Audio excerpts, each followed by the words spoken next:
Volume number 14 page number 279। ये क्यों कर जायज हो सकता है कि बावजूद कि हमारे नबी सल्लल्लाहु अलैहि वसल्लम खातमुल अंबिया हैं, फिर किसी वक्त में कोई दूसरा नबी आ जाए और वही नबूवत शुरू हो जाए। अंदाजा करें जरा, यानी मुझे बताया कि अगर मिर्जा गुलाम कादियानी पे वही नबूवत हो रही है तो क्या वो ये बात कर सकता है?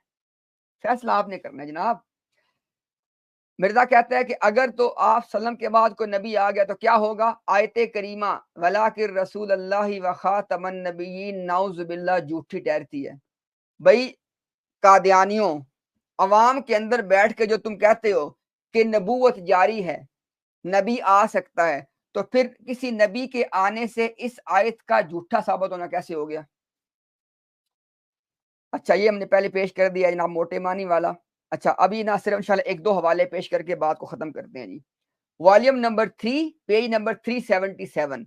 दर हकीकत आज तक मगरबी मुल्कों की मुनासबत दीनी सच्चाइयों के साथ बहुत कम रही है। मिर्जा कहते हैं कि जो है ना वेस्टर्न कंट्रीज, उनका जो ताल्लुक है मजहबी सच्चाइयों के साथ वो बहुत कम रहा है। अब आगे वजह आपको बताएगा वो। गोया खुदा ताला ने दीन की अक्ल तमाम एशिया को दी है।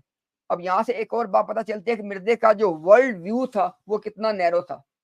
मिर्जा कहता है कि जो दीनी अक्ल है तमाम, वो सिर्फ एशिया को दी गई है। कुरान कहता है कि हमने हर कौम के अंदर अपना रसूल भेजा, यानी जब तक नबूवत का सिलसिला जारी था तो हर कौम के अल्लाह कहते हैं मैंने रसूल भेजा। मिर्जा क्या कहते हैं कि जो दीन की तमाम अकल एशिया को दी गई है। इससे एक बात को समझिएगा कि एक देहात में वो रह रहा था, उसका इतना ही बस वर्ल्ड व्यू था। आगे देखें, मर्जी आपकी है ना मानो, लेकिन आपको फिर बता रहे हैं।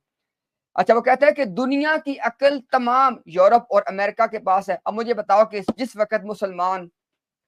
वक्त मुसलमान दुनिया पे राज कर रहे थे, वो भले खिलाफत राशिदा का ज़माना हो, भले ऑटोमन एम्पायर का ज़माना हो, तो उस वक्त उनके पास क्या अकल नहीं थी?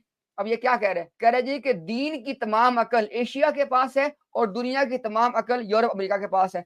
अब ये एक फिक्रा आपको ये बात बता सकता है कि इस तहरीर का लिखने वाला कोई अल्लाह का नबी नहीं है, बल्कि एक छोटे से देहात में रहने वाला एक नैरो माइंडेड, एक थोड़े से लिमिटेड नॉलेज वाला बंदा है।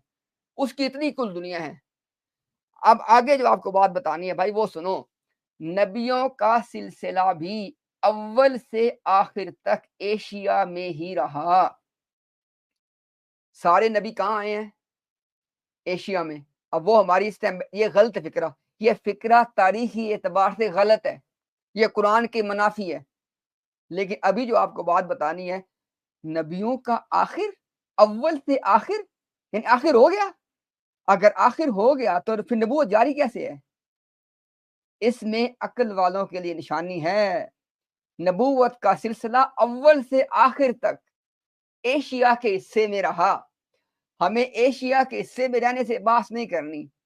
हमारा मुद्दा यहाँ पे आ गया है कि नबियों का सिलसिला अव्वल से आखिर तक, फिर नबूवत जारी कैसे है? चलें आगे। कुरान शरीफ वॉल्यूम नंबर 17 पेज 182। कुरान शरीफ अपने नसूस कतईया से इस बात को वाजिब करता है कि हजरत ईसा के मुकाबिल जो मूसवी खलीफों के खातमुल अंबिया हैं। मिर्जा कह रहा है कि हजरत मूसा अलैहिस्सलाम के चेन के अंदर जो आगे अंबिया का सिलसिला चला, उसके खातम कौन है जी? ईसा अलैहिस्सलाम है। अब मुझे एक बात बताएं कि मूसवी सिलसिला के अंदर, यानी बनी इसराइल के अंदर, क्या ईसा अलैहिस्सलाम के बाद कोई नबी पैदा हुआ? कोई नबी आया? क्या क़यामत तक कोई नबी आ सकता है? अगर इसका जवाब नहीं में है, और इसका जवाब यकीनन नहीं में है, तो फिर खातम का मानी क्या हुआ? ईसा अलैहिस्सलाम खातमुल अंबिया किस मानी में ठहरे? सोचो भाई जरा। आगे मिर्जा कहता है इस उम्मत में भी एक आखिरी खलीफा पैदा होगा।